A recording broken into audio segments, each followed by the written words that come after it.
turn on your notification bell. You will still get those information you are looking for. Thank you. Kanu can help tackle insecurity. Release him, CUPP spokesperson tells Buhari. Now Ikenga Imo Ugochinyere, the spokesperson of the Coalition of United Political Parties, CUPP, says President Muhammadu Buhari should order the release of Nnamdi Kanu, the leader of the IPOB, immediately. Yes, in a statement he made, Ugochinyere said Buhari has more pressing security issues to worry about than keeping Nnamdi in custody.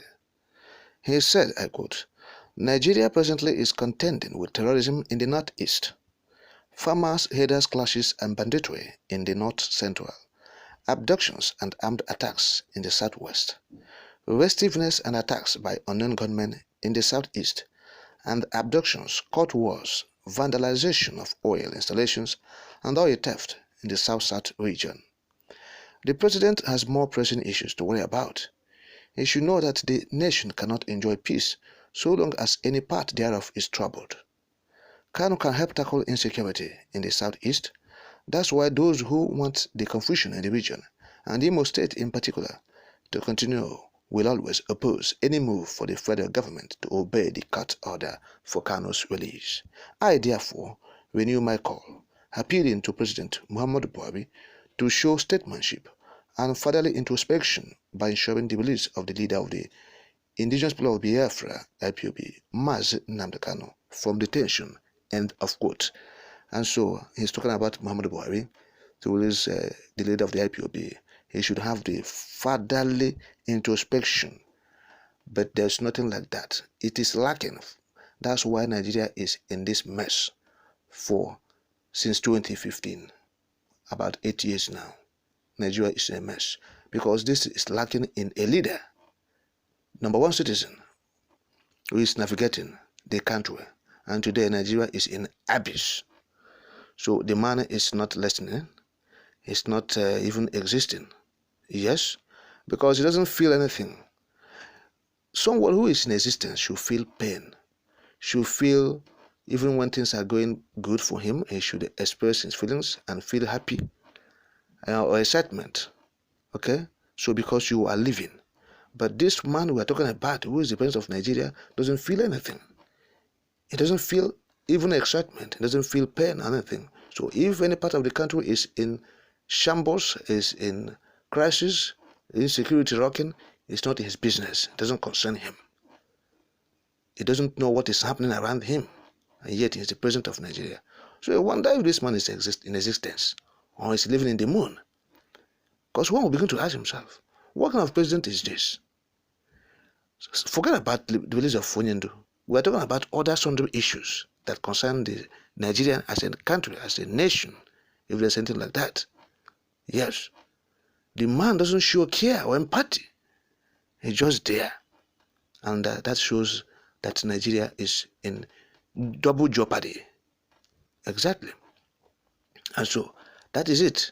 And so there's nothing like fatherly, introspective fatherly advice, or there's nothing like that. But it has no such feelings.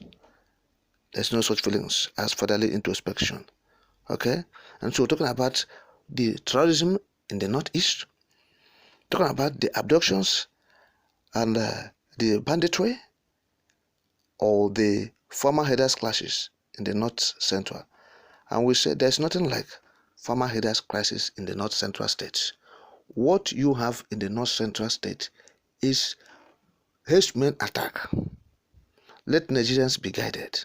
When you talk about herders farmers clashes, there's nothing like that. It is food terrorism being orchestrated by the herders. Okay? They are terrorists, but they masquerade as herders. That's what we have in the north central or the middle belt. Go there now, you will see it. They're in IDP camps. So if it is farmer herders clashes, what of the herders? Where are they on IDP camp? Where's the casualty figure?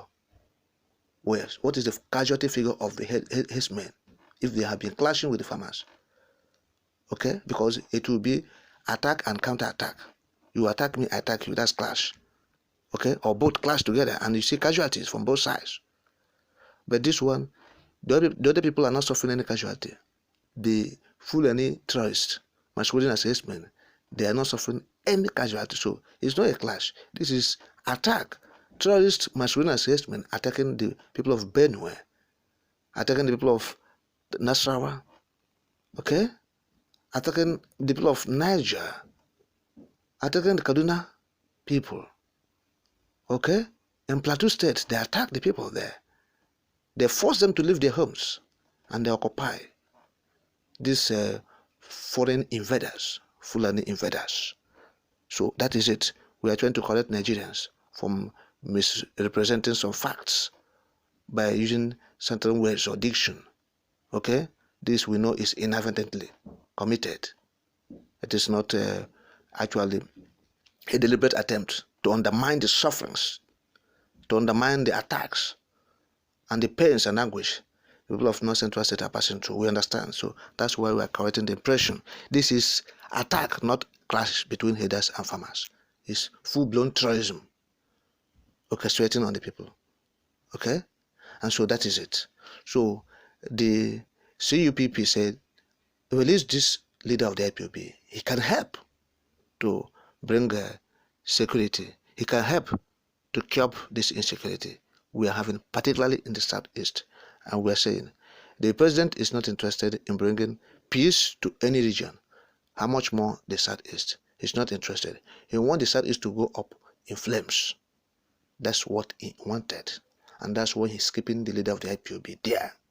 He once said, that they would teach the people of the Southeast, the Igbos, the Biafrans, the lessons they taught their fathers. Yes, he once said it. And so he's manifesting it in his actions. His continued detention of the leader of the IPOB after court of competent jurisdiction said otherwise. And the United Nations Working Group on Human Rights faulted them in their brazen act of banditry, of course, in Kenya. So, and faulted them and said, look, you have to pay damages. Buhari refused to release the leader of the IPOB. That shows he is really manifesting his threats. Because what is happening in the region now is what he wanted. The pockets of crisis and insecurity, the zone is witnessing. They're enjoying it. They feel like, we're in Abuja. What is our business? If they like, they let the region go up in flames, in turmoil. What concerns us? Let him stay there. And so, I think it is high time people stopped appealing to this man. We are almost getting to the tail end or the end of his administration. This is the twilight. It's about running up in the next 4 months and leaving office. So, in fact, after the January charade, the February charade, it will be obvious. And so, what are we talking about? People should stop appealing to him. Enough of these appeals. That's what we are saying.